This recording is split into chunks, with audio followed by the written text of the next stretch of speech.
She did tell me that, but I didn't. No.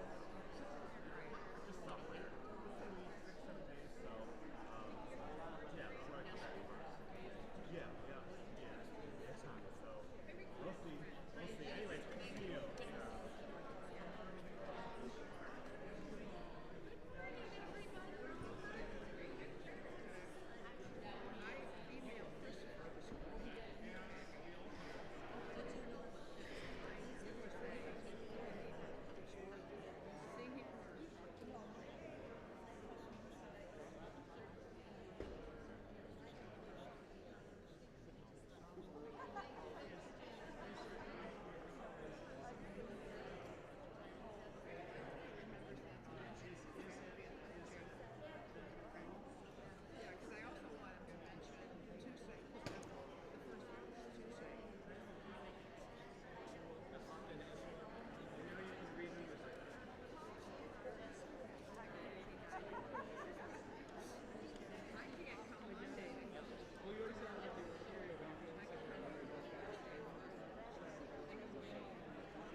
Mentioned it very briefly at the end, so if I know of anyone.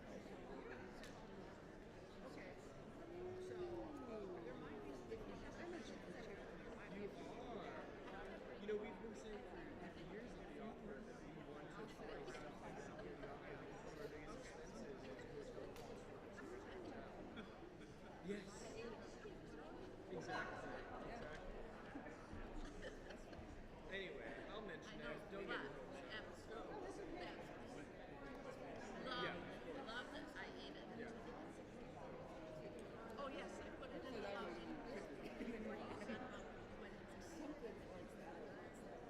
You'll fill it up in a matter of days. People are desperate. Thanks for pronouncing it. Yeah. Bring it in. Stay seated.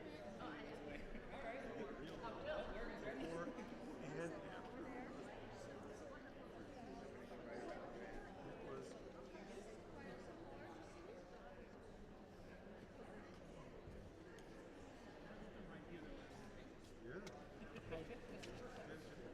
Oh my God, thank you very much.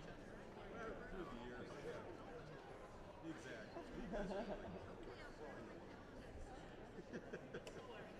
Yeah, just do it select. 7. Anyway, nice to see you. Great to see you. Okay.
Good morning.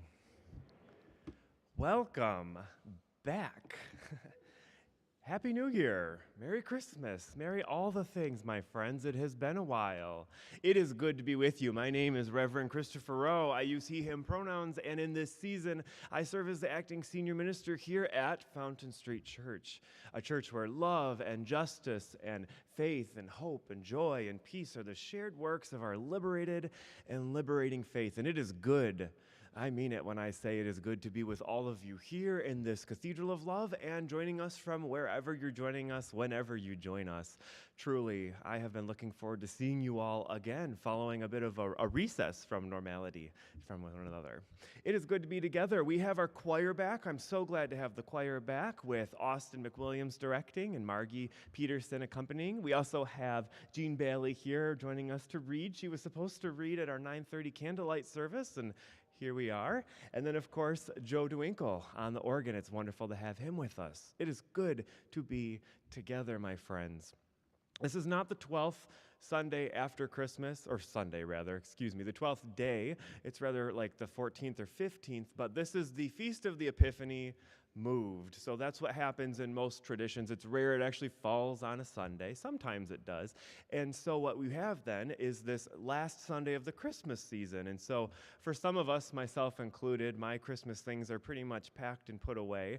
But in the Christian calendar, which many of our downtown church colleagues are all following, they are still in this season up until today. And we celebrate this beautiful story of the Magi following a star. We were welcomed into worship with that all the way to Bethlehem. So we're going to explore that deeply with one another this morning.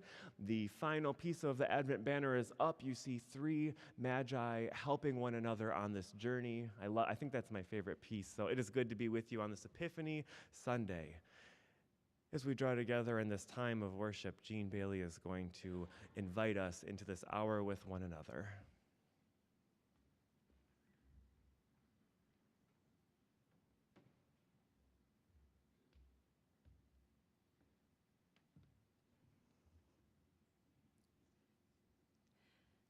Our invitation to worship comes to us from Reverend Jim Burklo's poem, Stony Trail. Hear these words as they invite us into the heart of worship with one another. On a stony trail through the Sinai wastes, a little family headed south. Father, mother, little babe, a burdened donkey, head drooped down, leaving home, might never come back, might not return on the northbound track. Off to college, off to war, off to travel or explore, or kicked out of the house in a bad divorce, or run out of town on a rail or worse. Or just an urge to get out of Dodge, to find some other place to lodge, some other way to live and be, some other kinds of sights to see. The soul stirs and cannot rest until it makes another next. For even should the exile end, home will never be the same again. When it's time to leave, our soul will know. Will we follow? Can we let go?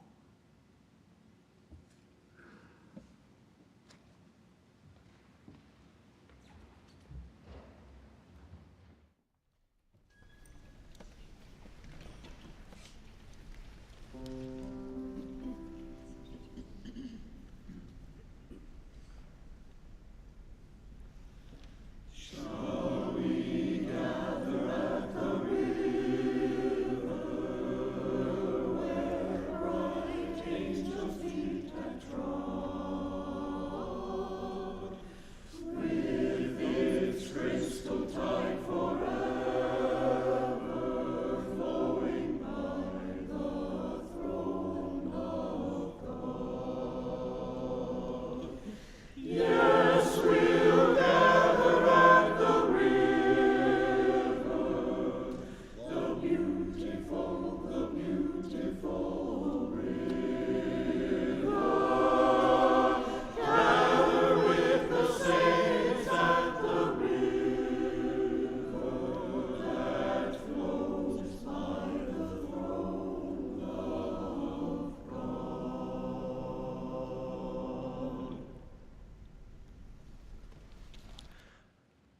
Friends, as we continue into this hour of worship with one another, I invite you to turn and greet your neighbor for just a moment. The peace of love is with you, and please extend that to your neighbor.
The ancient witness comes to us as the final story of Christmas, as told to us by the book of Matthew in the Christian Bible.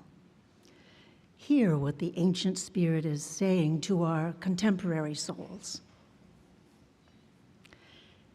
In the time of King Herod, after Jesus was born in Bethlehem of Judea, Magi from the east came to Jerusalem asking, "Where is the child who has been born King of the Jews? For we observed his star in the east and have come to pay him homage." When King Herod heard this, he was frightened, and all Jerusalem with him. And calling together all the chief priests and scribes of the people, he inquired of them where the Messiah was to be born.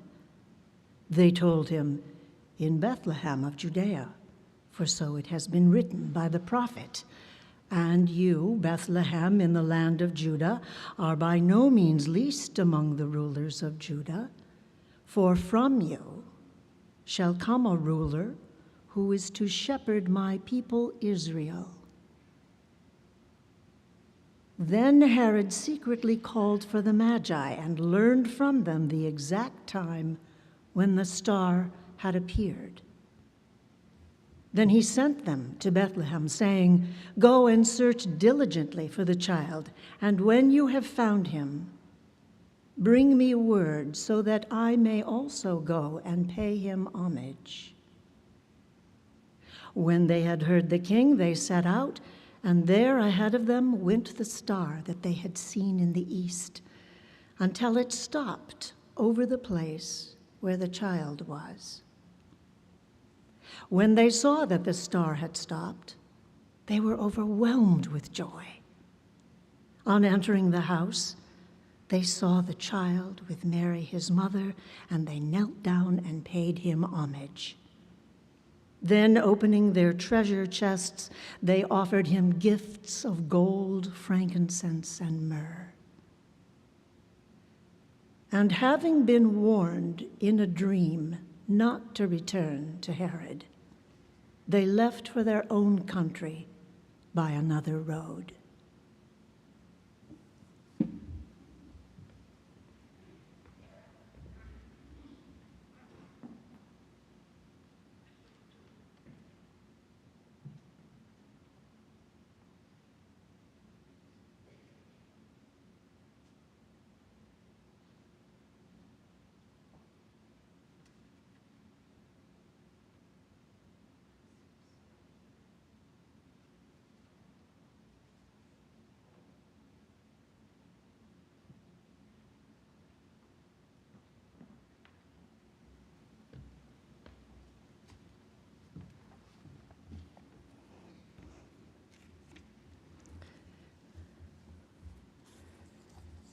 The contemporary witness comes to us from Jan Richardson's Epiphany blessing for those who have far to travel. Hear what the contemporary spirit is saying to our community this morning. If you could see the whole journey, you might never undertake it, might never dare the first step that propels you from the place you have known toward the place you know not.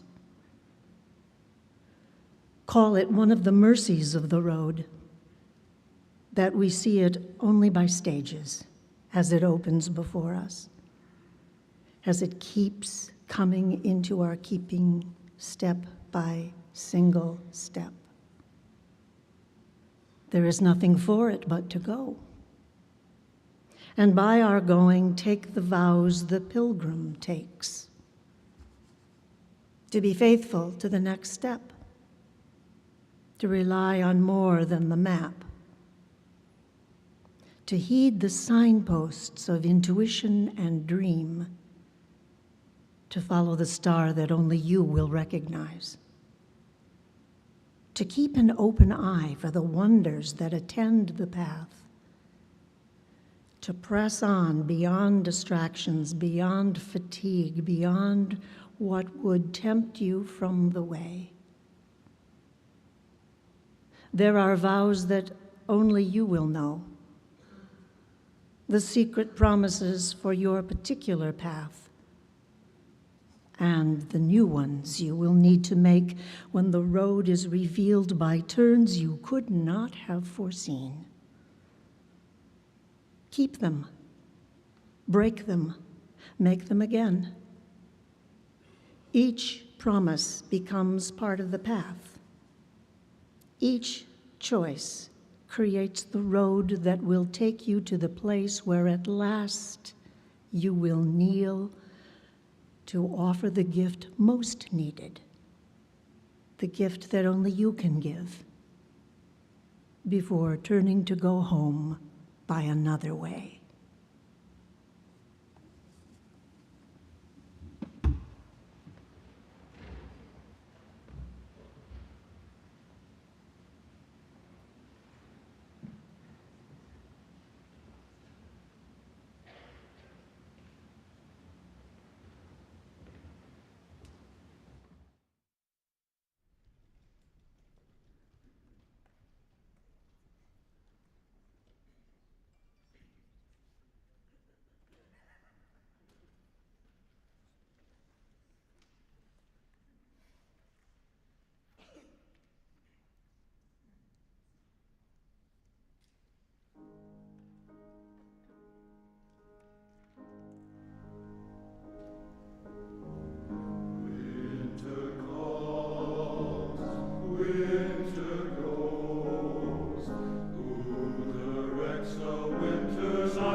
Thank you so much, choir.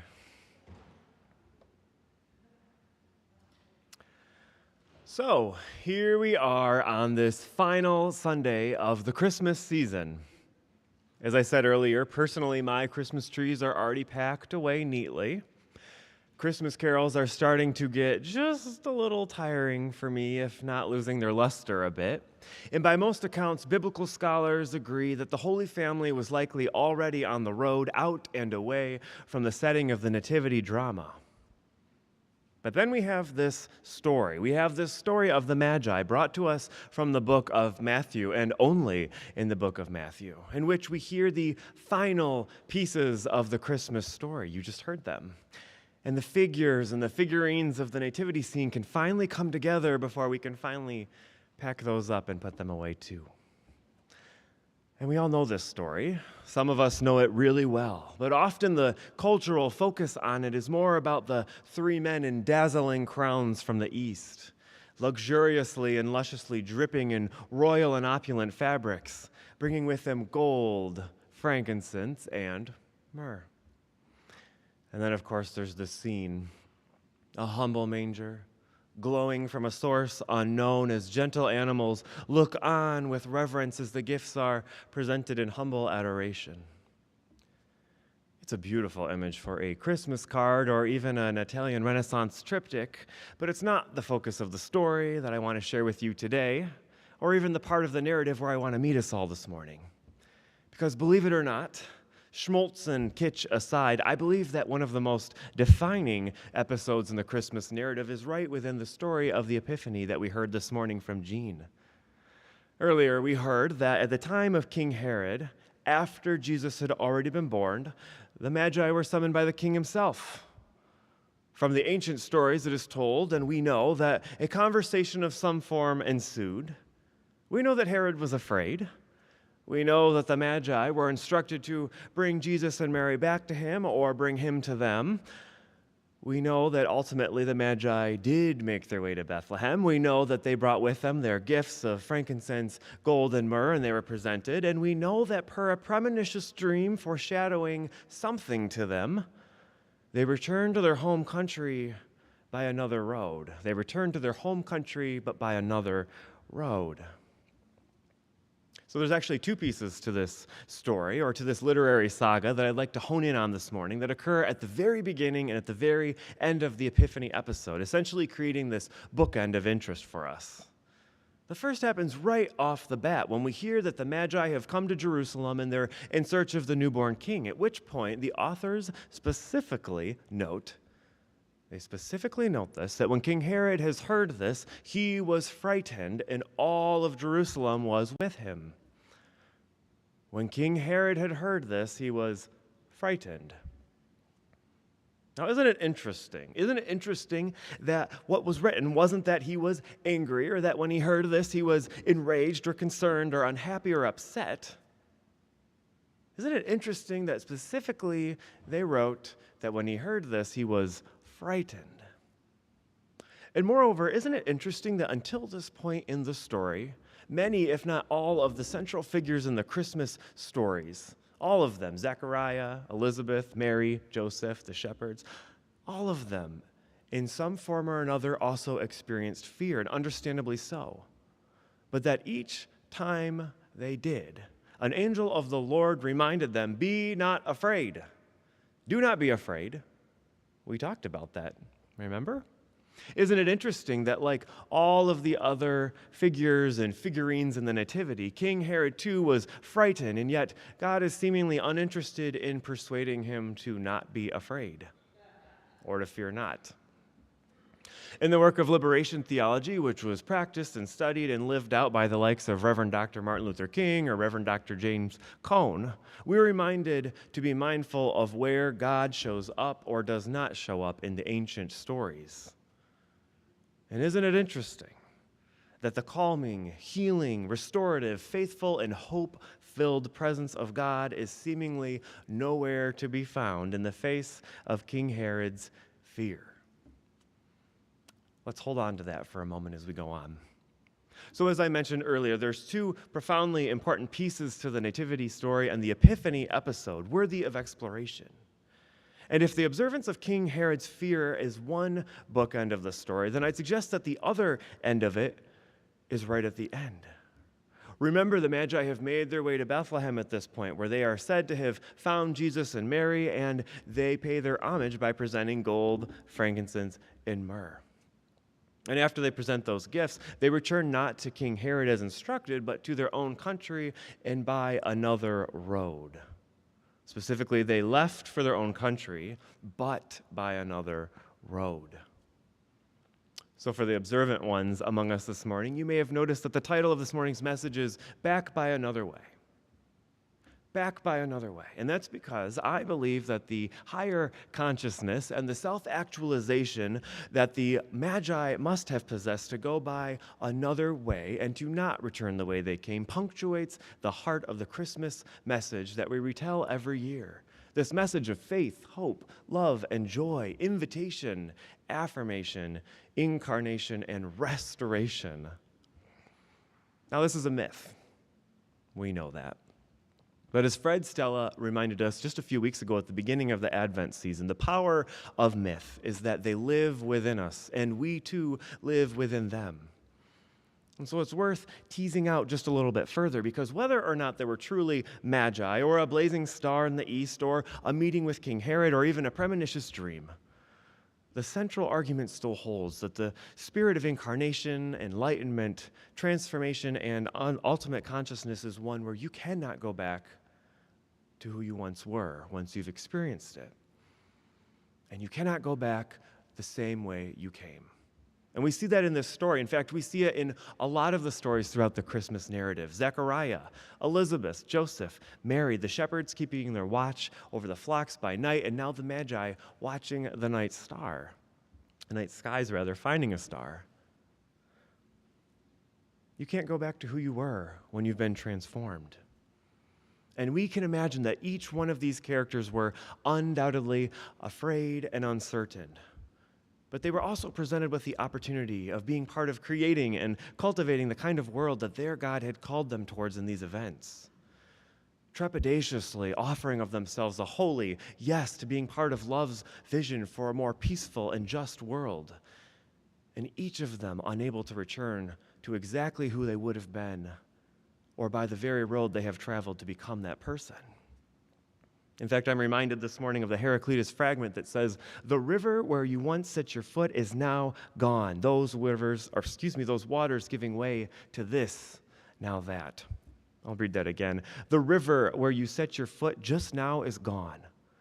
Those waters giving way to this, and now this."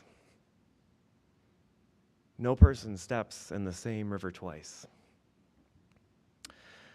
So the ancient call to go another way home in pursuit of a more loving and just world intimates that in the context of this story, God's vision for the world cannot happen when the status quo is maintained and humanity keeps doing the same things the same way it always has. King Herod only knew one modus operandi, and that MO was fear. Fear. Fear over the people that he ruled. Fear over the Magi he summoned, and fear over the very Magi that he instructed to return with Mary and Joseph. But in the Epiphany story, as well as the entire library of these Christmas stories that we are now wrapping up telling, we are reminded that the spirit of love incarnate in the Christian myth finds no use for fear and tyranny, violence or oppression, but rather in revolution and rebirth, regeneration and restoration. A new way for a new world and a new road to a new realm of peace that cannot be achieved or incarnate with the old tools and the old modus operandi that are found in the oppressive and unjust worlds in which these stories were told. But they can be found in the kind of world and manifestation of love that can only be known when we willingly and willfully choose another road to get there. And might I take this moment to add that it doesn't take a lot of self-reflection or cross-examination to see how this ancient lesson holds up a mirror to the contemporary reality that we all find ourselves in today in this world. So let's say for just a moment that we really do live within a myth, and that a myth really lives within us. What then does the Epiphany story offer us, both as individuals and as a collective church this year? When given greater awareness and a higher consciousness that the spirit of love and liberation has no use for the old ways and the old tools and the old oppressive patterns of fear and power over one another, how do we see ourselves being called to follow a different star down a different road? This is our first Sunday back in this new year. Here we are again in this cathedral of love and this temple of peace, and we're looking ahead at a long, long year with one another. And it is anyone's guess as to what this year will bring, what challenges we'll face, what opportunities will arise, what roads we will travel, and what dreams will lead us in an entirely new direction. We know there will be violence in this world. We know that injustice will exist in this nation. We know that there will be moments of unrest in our city, and we know there will be challenges in this church, in our homes, and even in our hearts. We know this. But we also know that in life, so much more is about the journey than the destination, especially when we willingly and willfully choose the journey that leads us to the center of who we are, but by another road. But the same old patterns and the same old tools are not going to move this nation or our community or our church or our hearts towards that collective pursuit. And so, as often is the case, I'm going to leave you with more questions than answers this morning. But I'm going to ask them anyway, because we have this moment holding on to the Christmas story. And so I leave you with this. What does it mean to return to the root of who we are, the core of who we've been, and the center of who we are becoming as individuals and as this magnificent church, when it also means we are being called to take a new way to get there that we've never taken before? What does it mean to return to the root of who we are, the core of who we've been, and the center of who we are becoming as individuals and as a church, when it may also mean that we are being called to take a new way to get there that we've never taken before? May we find faith in the unknown. May we find hope in the fear. May we find love in the journey. May we find joy in the questions. And may we find peace in the roads not yet taken, and perhaps not even known. May it be so. Happy Epiphany.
Thank you. You may be seated.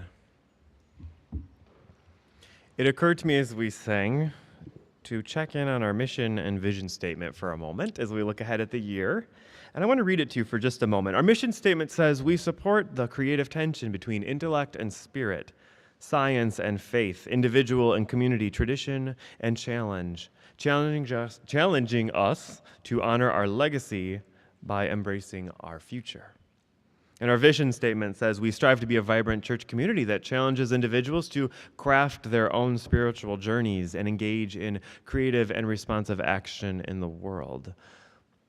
I see a lot of echoes of the Epiphany narrative in both of those endeavors as we imagine the ways in which we propel our history into our future and we honor the past as we seek the future, as well as this idea of journey, that we are all on this journey and that we support one another in the collective pursuit of that journey.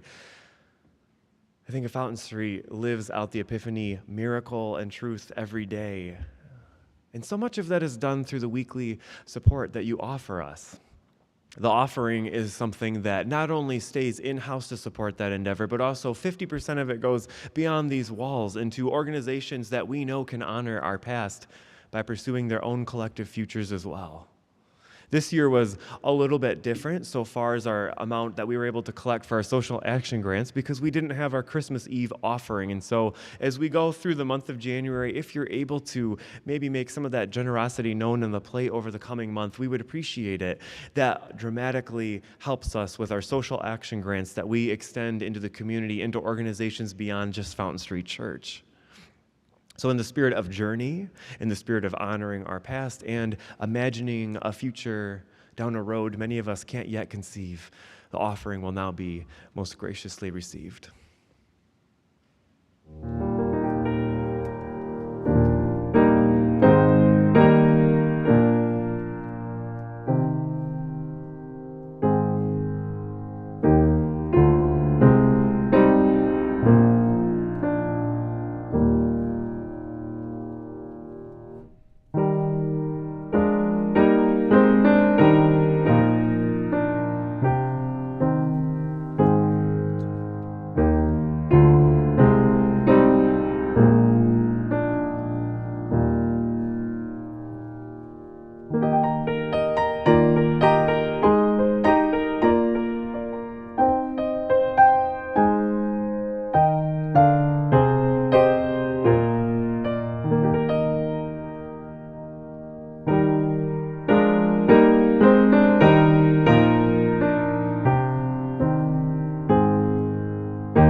As we prepare to end our time with one another today, we have plenty of announcements that we want to bring to you. It's a new year, but the momentum is still going strong here, which is quite a gift to bring to you today.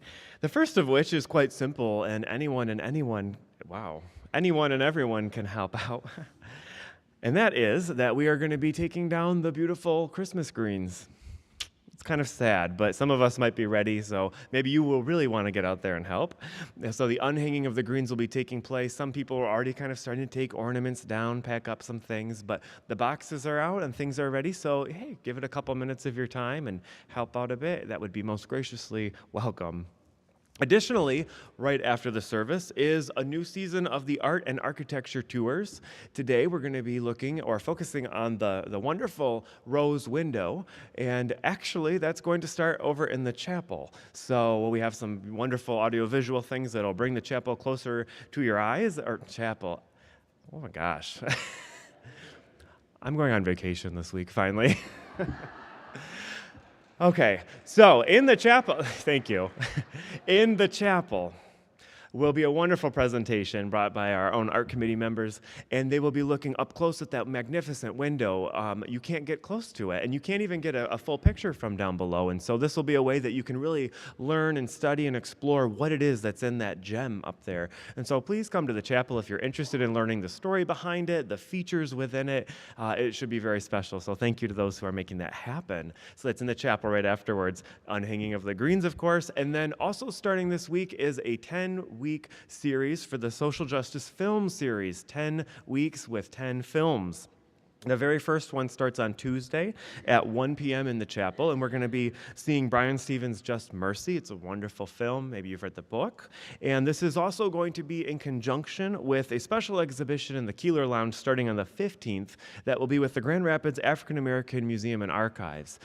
Really remarkable collaboration and opportunity we have here to kind of bring these voices and these perspectives and these histories right into the center of our church. And so please plan to find a film that you can enjoy or check out that exhibition after the 15th.